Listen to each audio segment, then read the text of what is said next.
Et bonsoir à tous et bienvenue dans cette 6e édition de votre journal du muscle. Oui, déjà 6e édition. Aujourd'hui on se retrouve pour un nouvel épisode chargé d'actualités en tout genre, abordant le monde de la musculation.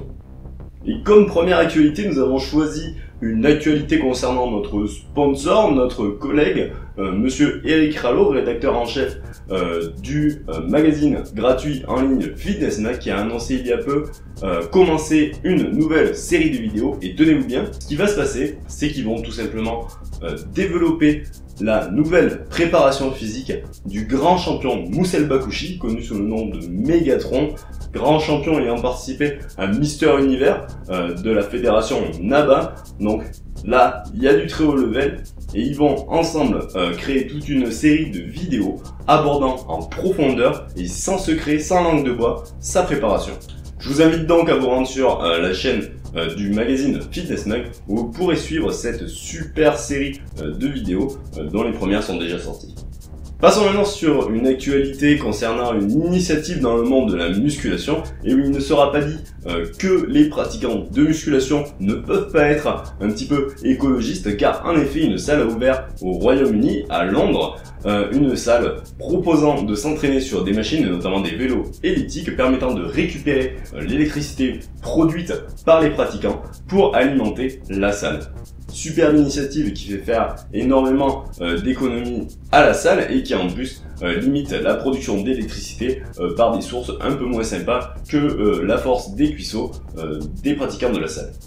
Et c'est maintenant le moment de la nouvelle rubrique de notre magazine. En effet, nous avons décidé, à l'initiative de ma chère Bernadette, de vous aider à développer votre culture sur le monde du bodybuilding en vous présentant les grands champions de notre discipline.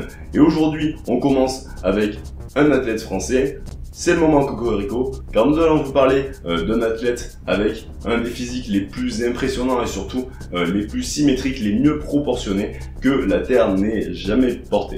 Alors je vais vous donner quelques indices. C'est une personne qui est née en 1938 et qui malheureusement nous a quittés en 2011. C'est un athlète connu pour ses entraînements extrêmement longs, avec des séries extrêmement longues et des poids assez faibles.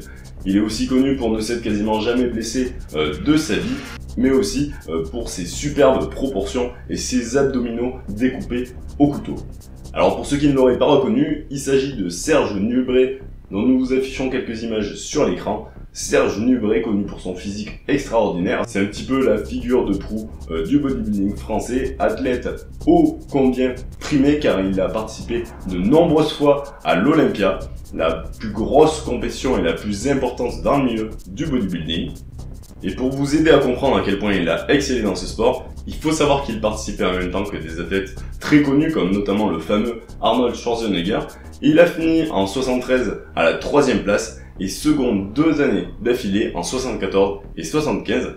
Et voilà pour les grandes lignes. Nous vous invitons bien sûr à vous documenter un peu plus sur ce grand athlète français qui a vraiment su représenter son pays au plus haut niveau du bodybuilding. Musique, et oui, c'est une rubrique un petit peu particulière de ce journal du muscle qu'on a un petit peu de mal à associer avec notre sport. Mais nous avons décidé de parler d'une initiative qui a été prise par un youtubeur français, un youtubeur connu pour sa personnalité un petit peu extravagante. Je vais bien sûr parler du youtubeur Efkan Kurnaz, connu sur sa chaîne s'appelant From Human to God. Mais en attendant, il a quand même eu les balls de sortir un CD qu'il a fait en coopération avec la boîte de production AEM, dans lequel il a essayé de retranscrire les émotions qu'il a ressenties lors de son voyage de l'année dernière à Tokyo, et dans lequel il a donné sa voix pour une chanson. Alors je ne me permettrai pas de critiquer à une époque où les gens sortent des CD en donnant juste leur voix sur un seul morceau. En attendant, le rendu semble plutôt professionnel. Et avant de terminer cette édition, voilà la tant attendue rubrique liant santé et musculation tenue par mon frère jumeau. À toi l'honneur. Bonsoir à tous et bienvenue dans cette nouvelle rubrique liant musculation et santé. Aujourd'hui, nous allons aborder ensemble ce qui s'appelle les tendinites ou tendinopathies, pathologies ô combien fréquentes dans le milieu de la musculation. Alors, qu'est-ce qu'une tendinite? Une tendinite est une pathologie inflammatoire touchant les tendons, c'est-à-dire la partie fibreuse reliant nos muscles au squelette. Non, Madame Miralles, on ne va pas vous faire un 6e lavement aujourd'hui. Je reprends. Donc une tendinite c'est une pathologie inflammatoire, c'est-à-dire qu'elle survient lorsqu'il y a un traumatisme violent sur un muscle ou des micro-traumatismes répétés, comme chez les personnes travaillant sur des chaînes industrielles. Bien entendu, les deux sont aussi possibles en même temps, typiquement en musculation, où l'on répète des mouvements fréquemment, et le jour où on va faire une connerie, c'est-à-dire mettre trop de poids ou surétirer son muscle, et bien là, ça va faire mal et on va avoir une tendinite. Alors, comment reconnaître une tendinite? Pour ça, il y a 3 critères à rechercher pour pouvoir définir une tendinopathie.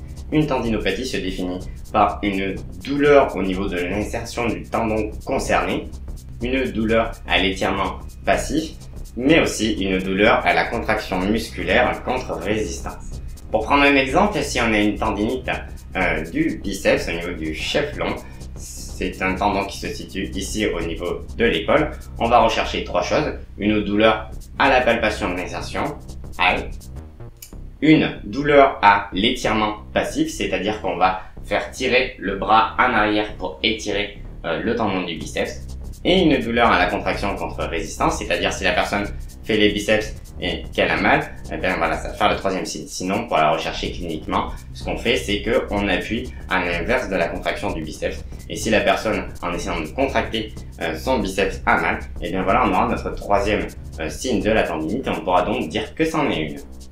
Bien sûr, dans certains cas, on va aussi pouvoir utiliser l'échographie ou l'IRM pour affiner notre diagnostic. Alors on parle de 2 pathologies dans la tendinite. Il y a la tendinite aiguë et la tendinite chronique. En gros, la tendinite chronique, c'est celle qu'on galère à soigner.